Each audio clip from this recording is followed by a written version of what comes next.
Good morning student, welcome to the Sun Public School online classes. Class 8 Hindi grammar. आज हम Hindi grammar में 5th chapter read करेंगे, सर्वनाम pronoun. सर्वनाम, हम सर्वनाम की डेफिनेशन देखते हैं। वाक्य में संज्ञा के स्थान पर जिन शब्दों का प्रयोग किया जाता है उन्हें सर्वनाम कहते हैं, जैसे मैं, तुम, वह, यह, वे आदि। संज्ञा तो आप सभी जानते हैं कि जैसे किसी का नाम, राम, नाम, मोहन, सोहन, लेकिन हम उनके स्थान पर जिन शब्दों का प्रयोग करते हैं जैसे मैं, तुम, यह, वह, वे सर्वनाम होते हैं। सर्वनाम शब्दों के 6 भेद है। पहला पुरुषवाचक सर्वनाम, दूसरा निजवाचक सर्वनाम, तीसरा निश्चयवाचक सर्वनाम, चौथा संबंधवाचक सर्वनाम, पांचवा प्रश्नवाचक सर्वनाम, छठा अनिश्चयवाचक सर्वनाम।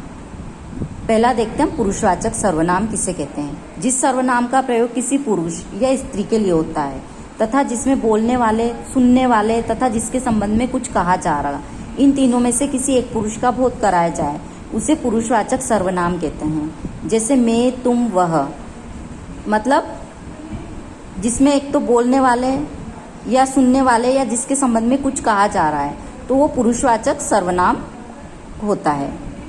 इसके भी 3 भेद होते हैं, उत्तम पुरुषवाचक, मध्यम पुरुषवाचक, अन्य पुरुषवाचक। अब हम उत्तम पुरुषवाचक देखते हैं। जिन सर्वनामों का प्रयोग बोलने वाला स्वयं अपने लिए करे उसे उत्तम पुरुषवाचक सर्वनाम कहते हैं।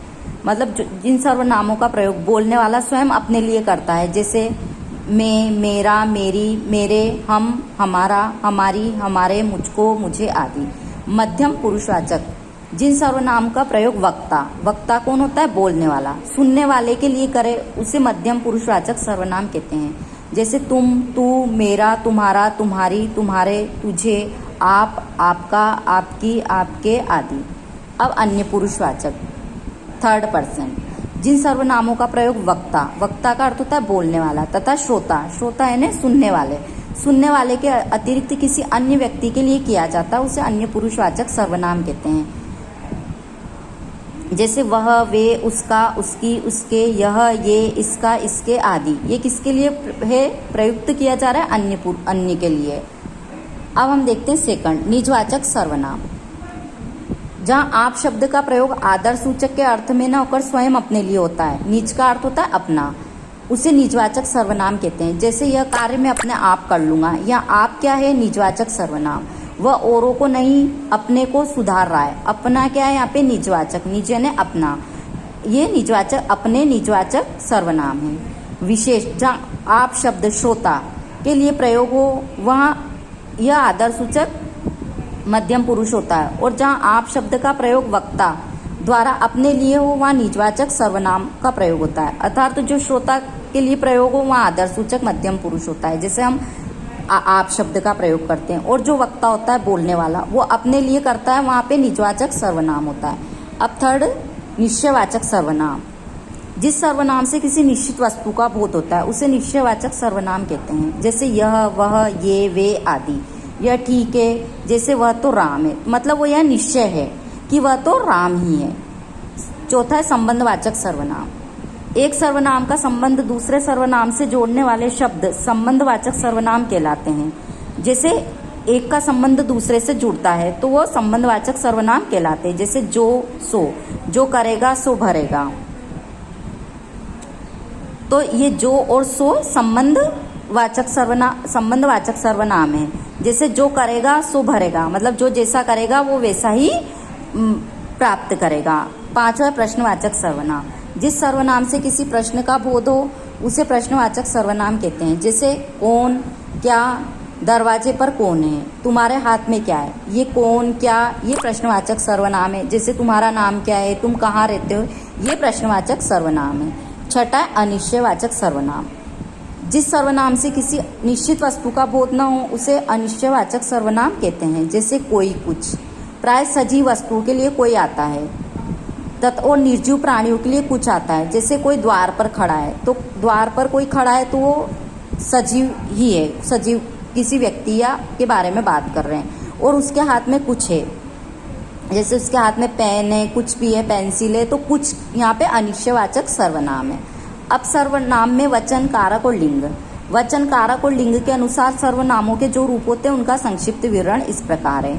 सर्वनामों में वचन, जैसे एक वचन तो उत्तम पुरुष में, मध्यम पुरुष तू और अन्य पुरुष वह। बहुवचन है तो उसमें उत्तम पुरुष हम, मध्यम पुरुष तुम आप और अन्य पुरुष वे आप।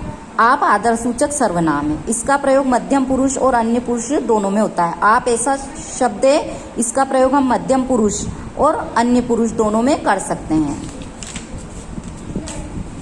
अब सर्वनामों में भी कारक होते हैं, जैसे आप सभी को पता है कारक 8 होते हैं। उपयुक्त सर्वनामों के रूप विभिन्न कारकों में इस प्रकार है, जैसे ये कारक है। अब इनके देखते हैं, एक वचन में क्या होता है और बहुवचन में क्या परिवर्तित होता है। कर्ता, कर्ता में मैं, तू, वह, मैंने, तूने, उसने।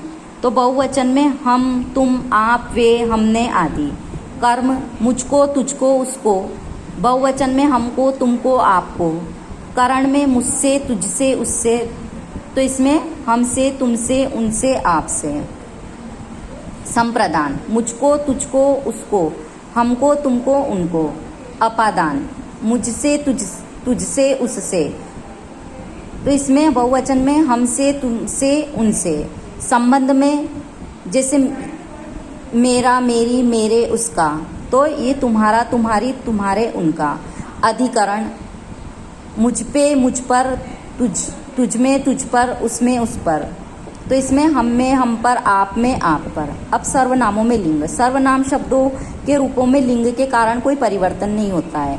सर्वनाम शब्द स्त्री पुरुष दोनों के लिए एक ही रूप में प्रयुक्त होते हैं। सर्वनाम शब्द का लिंग उसके साथ प्रयुक्त क्रिया से जाना जाता है या उस शब्द से जाना जाता है जिसके स्थान पर उसका प्रयोग हुआ है। जैसे राम परिश्रम करता है, वह प्रथम आएगा। तो राम क्या है, पुल्लिंग है, और वह किसके लिए आया है, राम के लिए।